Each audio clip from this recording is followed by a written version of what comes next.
লাগাম ছাড়া দুর্নীতি আর এই দুর্নীতির অভিযোগ শাসক দলের নেতারা তারা জর্জরিত। চাকরি চুরি থেকে গরিবের রেশন চুরি, এই প্রেক্ষাপটে রবিবার ডায়মন্ড হারবারে পৈলানের মাঠ থেকে ফের নবীন প্রবীণ দ্বন্দ্ব উস্কে দিলেন তিনি অর্থাৎ অভিষেক বন্দ্যোপাধ্যায়। তিনি বলেন, বয়স হলে কর্মক্ষমতা কমে। সেই সঙ্গে অভিষেকের সংযোজন 2024 লোকসভা ভোটে তিনি ডায়মন্ড হারবার থেকে প্রার্থী হলে সেখানকার দায়িত্ব পালন করতে হবে। অভিষেক বন্দ্যোপাধ্যায় সেই বক্তব্য আপনাদের সামনে তুলে ধরে কি বলেছেন গতকাল পৈলানের এই মাঠ থেকে অভিষেক বন্দ্যোপাধ্যায়, শুনুন। আমি বলেছি যে বয়স হলে কর্মক্ষমতা কমে। আমি 2 মাস 2.5 মাস রাস্তায় ছিলাম, নবজোয়ার করেছি। আমার বয়স ছিল 36। আমি পারবো রাস্তায় থাকতে 2.5 মাস? আমার 70 বছর বয়স, পারবো না। এটা সত্যি কথা, এটা আপনাকে মানতে হবে। হয় না, প্রত্যেকটা ক্ষেত্রে এটা প্রযোজ্য, খেলার ক্ষেত্রেও প্রযোজ্য, রাজনীতির ক্ষেত্রেও প্রযোজ্য হওয়া উচিত। আমি মনে করি এই কথাটায় এত বাজার গরম করার মতো কি আছে? এতে অন্তর্দ্বন্দ্ব, এতে দ্বিমত, গৃহদাহ, এসবের জায়গা থেকে আসছে। হ্যাঁ, 2024 সালে আমার প্রার্থী দায়িত্ব তো রয়েছে। আমি তো নিজে প্রার্থী হলে আমাকে আমার লোকসভায় সময় দিতে হবে।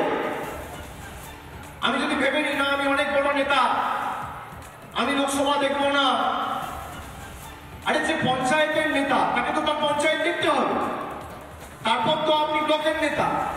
আমাকে সময় যেহেতু ডায়মন্ড হারবারে দিতে হবে, সেই কারণে আমার প্রায়োরিটি হয়তো ডায়মন্ড হারবার থাকবে। দল যখন যেভাবে আমাকে ব্যবহার করতে চাইবে, আমি মমতা বন্দ্যোপাধ্যায়ের ছবি আর জোড়া ফুলের ঠান্ডা নিয়ে আমাকে যেখানে দল যেতে বলবে, যে দুটো ঢুকতে বলবে, যে বিধানসভা দিতে বলবে। একদিকে যখন তৃণমূল কংগ্রেসের শীর্ষ নেতৃত্ব তারা হাতে হাত রেখে লড়াইয়ের কথা বলছেন, ঠিক তার পরবর্তীতে অভিষেক বন্দ্যোপাধ্যায়ের এই বক্তব্য জানিয়ে রাজনৈতিক মহলে রীতিমতন শোরগোল পড়ে গিয়েছে। বিরোধী রাজনৈতিক দল তারা কি বলছেন, বিজেপির প্রধান মুখপাত্র শ্রমিক ভট্টাচার্য কি বলছেন, শোনাই। আমরা তো দেখলাম মুখ্যমন্ত্রী মমতা বন্দ্যোপাধ্যায় 21 সালে পুরো পশ্চিমবঙ্গ ঘুরে বেড়ালেন পাই প্লাস্টার করে। কর্মক্ষমতা কম বলে তো মনে হয়নি, এখন তাহলে কমে গেছে। তো আমরা এসব খবর রাখি না, আমরা চাই উনি সুস্থ থাকুন, ভালো থাকুন। যেরকম মানে ওই এখন একটা ট্রেন্ড উঠেছে না বৃদ্ধাশ্রমে পাঠিয়ে দেওয়া, তো ওদের কারা কারা বৃদ্ধাশ্রমে যাবেন, তো যাদের ব্যাপার তারা চিন্তা করবেন, আমাদের কোনো মাথা ব্যথা নেই।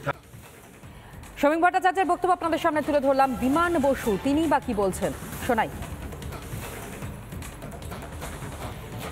আমাদের পার্টি কতগুলো নিয়ম আছে। নতুন কোনো কমিটি মেম্বার হতে হলে তার বয়স কত হতে হবে, পুরনোরা তারা কত বছর পর্যন্ত বয়স পর্যন্ত থাকতে পারবে, এসব নিয়ম আছে। এই নিয়ম থাকার জন্য এটা আমাদের কোনো প্রবলেম নয়। যাদের প্রবলেম তাদের কোনো আবার আদর্শ নেই, কোনো কর্মসূচি নেই, কোনো নীতি নেই, তাদের তো এটা হতে বাধ্য। তাদের এই বিরোধ, এই দ্বন্দ্ব হওয়াটা অস্বাভাবিক না, স্বাভাবিক, সেটাই হচ্ছে। শুভেন্দু অধিকারী কি বলছেন, রাজ্যের বিরোধী দলনেতা, শুনুন। এর উত্তর জেঠু সৌগত রায়, দাদু সরস্বতী ব্যানার্জি দেবে, আমি দিতে পারবো। এর উত্তর জেঠু সৌগত রায়, দাদু সরস্বতী ব্যানার্জি দেবে, আমি দিতে পারবো। বিরোধী রাজনৈতিক দলের নেতারা কে কি বলছেন আপনাদের সামনে আমরা তুলে ধরলাম। কিন্তু গতকাল যে বক্তব্য অভিষেক বন্দ্যোপাধ্যায় তিনি পৈলানের মাঠ থেকে বলেছেন, নবীন প্রবীণ দ্বন্দ্ব উস্কে দিয়ে তিনি বলেছেন যে বয়স হলে কর্মক্ষমতা কমে, অর্থাৎ এর মধ্য দিয়ে তিনি কি বোঝাতে চেয়েছেন।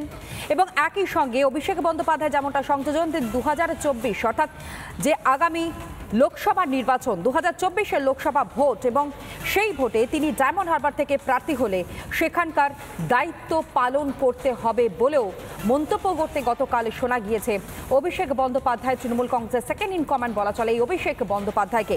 এবং একই সঙ্গে যখন বারংবার এই তৃণমূল কংগ্রেসের মধ্যেই দ্বন্দ্বটা সামনে আসে, নবীন প্রবীণ দ্বন্দ্ব সামনে আসে, মতবিরোধ সামনে আসে, তখন কিন্তু বারংবার তৃণমূল সুপ্রিমো মমতা বন্দ্যোপাধ্যায় তিনি ময়দানে নেমেছেন এবং সেই জায়গাটাই কোনো না কোনো জায়গা থেকে তিনি একেবারে স্পষ্ট করবার বা স্পষ্ট বার্তা দেওয়ার চেষ্টা করেছেন যে দলের মধ্যে কোনো নবীন প্রবীণ নয়, এক হয়ে লড়াইটা করতে হবে।